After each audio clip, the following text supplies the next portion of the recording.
It's great to welcome back to the program Bryan Caplan, professor of economics at George Mason University, and also author of the new book, Build, Baby, Build, The Science and Ethics of Housing Regulation. This is a great topic and one we've been talking about recently, Bryan, so I really appreciate you coming on today. I really appreciate you having me back. So just to start with, let's start with the question so many people ask: why has housing become so expensive and seemingly decoupled from wages? The quick answer, which is true but misleading, is supply and demand. We got low supply, high demand. The main mistake to avoid is thinking, well, this means that it's just like any other market. It's not. There's a special reason why supply is so low, which is government is really strangling what would otherwise be a flourishing and progressive industry. As I explain in the book, we've got a pile of regulations that make it really hard to use the technology that we've been developing in the last 100 years. And actually, a lot of it makes it hard to use the technology we've had since the dawn of time. In terms of regulations against using technologies for the last 100 years, it's just really hard to build tall buildings. Not physically hard, that's been done for over a century. What's hard is getting all the permissions, all the paperwork. There's just many cities where putting up a new skyscraper is next to impossible. Same thing goes for multifamily housing in general.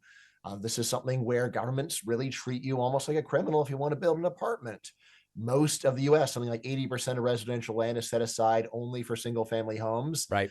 And that's where the craziest thing, though, is that with single family homes, it's very normal now for government to say that you've got to have a pile of land for every home, like an acre, sometimes more than an acre.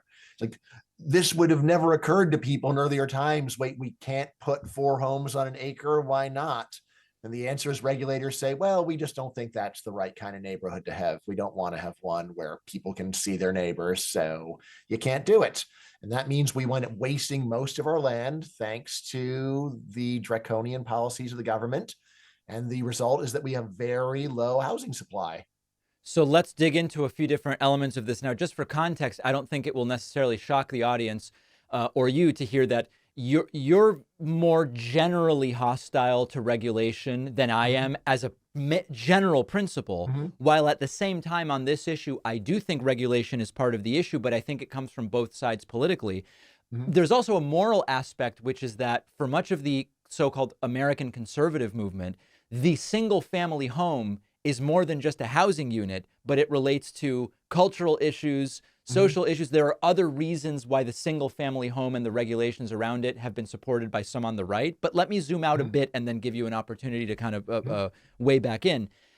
When I know nothing, right? I research stuff and I try to figure out what's going on. I Good found idea. 8 or 10 different areas that I think would be relevant to look at when it comes to fixing housing. Mm-hmm. Building more housing is part of it. I think tax incentives for affordable housing development in some places is part of it. Streamlining the regulatory elements is part of it. Prefab and modular housing, so like the technology element, I think would be important. Maybe land value taxation for empty lots, so to speak, in some places. Maybe rent control policy would be part of it. Zoning laws. My old neighborhood in Brooklyn, if you look at Atlantic Avenue in Brooklyn, north of Atlantic Avenue, you've got skyscrapers. South of Atlantic Avenue, I think you have nothing taller than 3 or 4 stories. And it's a zoning decision that's Of been course. made. Maybe it's good for some reasons, maybe it's bad for some reasons, but pricing is completely out of control. So my point is, I want to look at all of these different areas. Do you agree that we need a sort of all of the above approach here? No, not all of the above. So the rent control one is, I think, terrible. So that's the one where I do have a specific discussion of why rent control is a bad approach. And really, it's really like there is just the classic basic economics. What does rent control do? It means that if you're really lucky and you happen to get a rent controlled apartment, good for you. At the same time, you are really reducing not only incentives to build new stuff, you're also reducing incentives just to maintain stuff. There is this famous line from economist Assar Lindbeck where he roughly says that rent control is the best way to destroy a city after bombing it. And Yeah, and to be clear, there's just a as a lot to note, that. I don't see rent control as a long-term solution. I see it Mm-hmm. as in certain cases, like I would call it 5% of the 100% in some Mm-hmm. targeted situations, you can provide immediate relief while you do other things. Yeah, I mean, I would just say that once you put that in place, your odds of getting rid of it, it's just really hard Okay. and just messing things up. So again, that's the one that I would vehemently be against, and I think almost all economists just think that's a bad idea. Okay. It's one. I mean, like I would just say it's like at the level of blood of leaching or something like that, where there's a problem and then this is something, let's do it, but it is going and just creating a bunch of other problems without really addressing the key point. Again, of course, every now and then someone gets lucky with rent control, but it is bad news. Going through your other list, a bunch of those, I would say, I would just put them all under the package, all under the heading of regulation. The one on regulation of prefab homes. This is one where I'm very sympathetic. I'm just not convinced that it's actually a quantitatively important issue. Mm. I mean, I have found like there's one notable economist, I always forget his name, who has a whole paper saying this is a huge issue, but I can't find anyone else that backs up a story. And I'm just like, I don't know, like, how come nobody else seems to even be paying attention to you? It may be that the guy's right. And he does have a couple of regulations on like how government is making the industry. I mean, it's just making it harder than the industry, but his story about the magnitude of the gains compared to the details of what regulations there actually are make me doubt that it's a big deal. But like any case like that where someone says, hey, there's some regulations that are dumb and they're preventing big gains. And like, okay, you're right, they're dumb. I don't know if they're preventing big gains, but sure, hell, why not? Let's do it and just see what happens. So like I'm all for that. Well, can you quantify then on average reduce deregulation, right? I mean, which can sound scary. Sometimes we need regulation. Okay, but the sorts of things you're pointing to, what sort of effect could they have on home prices? Right. So this is the main question that economists have been focused on. So I'd say this is the one where I've got the best answer. The kind of regulations that I'm talking about, basically whether or not you're allowed to build at all or whether you're allowed to build certain kinds of stuff, like skyscrapers, multifamily. So a usual estimate is that has roughly doubled the average price of housing in the US for the entire country. It's done a lot more in some places than others. So that's an average for the whole country. That's including, say, San Francisco, where maybe regulation has multiplied the cost of housing by a factor of 10. It's not even crazy to think that, versus some other areas in rural places where maybe it's barely changed it at all. But that rough average of, if we just got rid of the regulations I'm talking about, then in the long run, prices will fall by about half. I think that's very fair. So normally this research doesn't consider things like, how much is regulation just raising construction costs per se? So, normally what the research is doing is it's saying, all right, look, what is the value of land where you don't have permission to build stuff on it? And that's usually real low for obvious reasons. You could go and play a game of volleyball on this land where you can't build stuff. Great. That sounds wonderful. What will you pay for that? Not much. And then you go and combine this value of land where you don't have permission to build with just a standard manual from the estimate from the construction cost, estimate from the construction cost manual, which does include some regulations, of course. And then you go and compare those two costs, the official construction costs with the raw land price without the paperwork to build attached, and compare that to market price. And that's normally how economists measure the effect of regulation. Obviously, that does ignore things like, well, what if government is doing things that raise the cost of construction directly? So that's why I'd say that my estimate is actually pretty conservative. Now, there are some, maybe every homeowner, I don't know, 90% of homeowners who might say, wait a second, hold on. If you do this and all of a sudden the price per square foot declines by 50%, I'm now underwater on my home. Is there a natural incentive for every existing homeowner to be against what you're proposing? Yeah, I'd say that it's just much more complicated. First thing is, no sane person would think the price would fall by 50% in a week or a year or 5 years even. We are just so behind in construction, it would take 10, 20 years to get back to where we ought to be, maybe 30 years, for God's sake, because it's just, the regulation's so crazy. If just starting today, you could go and start knocking down historic homes in San Francisco and building skyscrapers. I think skyscrapers construction would start pretty quickly, but there just aren't enough firms that know how to do it to go and actually build all the skyscrapers that it would take to get housing prices down in, even a few years. You'd have to be moving almost basically like every firm that builds skyscrapers in Dubai would need to be moving to San Francisco to do it.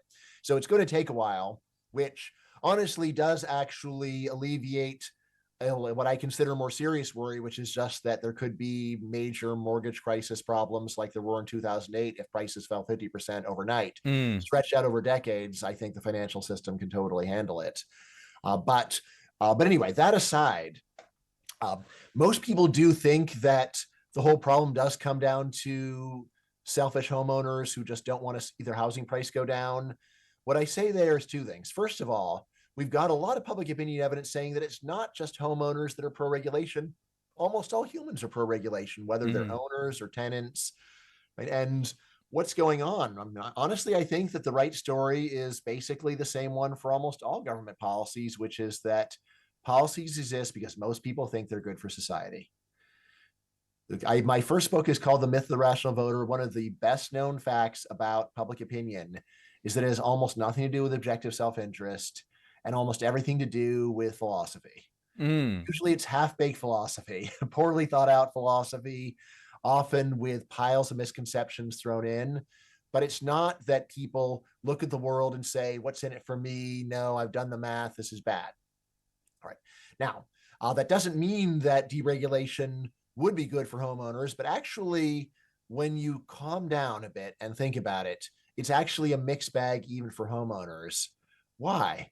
Well, for one thing, regulation prevents homeowners from going and profiting from doing things like subdividing or selling out to a developer. So often, actually, the current homeowner would profit from deregulation because they can make a pile of money and move somewhere else. And if someone says, well, I don't want to move. All right, well, a lot of people do. Or do you want to move ever? Do you want to die in this place?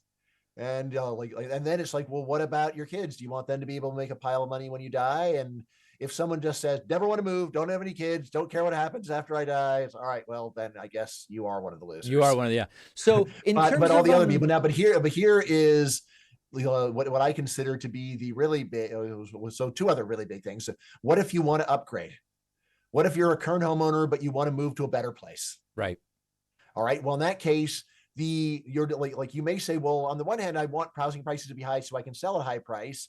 On the other hand, I want them to be low so I can buy a new place at a low price.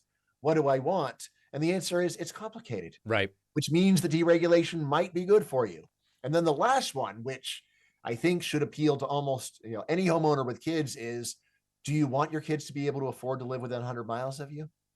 All right. Well, in that case, you don't really want housing prices to be sky high. If you have to go and borrow all of your home equity to give it to your kid as a down payment so they can afford a house, maybe it would have been better to just not have had that regulation. Now, none of this means that there are zero homeowners who ever lose from deregulation. They would, but it's just a lot more complicated than people think, which is good news in terms of is it really is there will they just be totally opposed to it?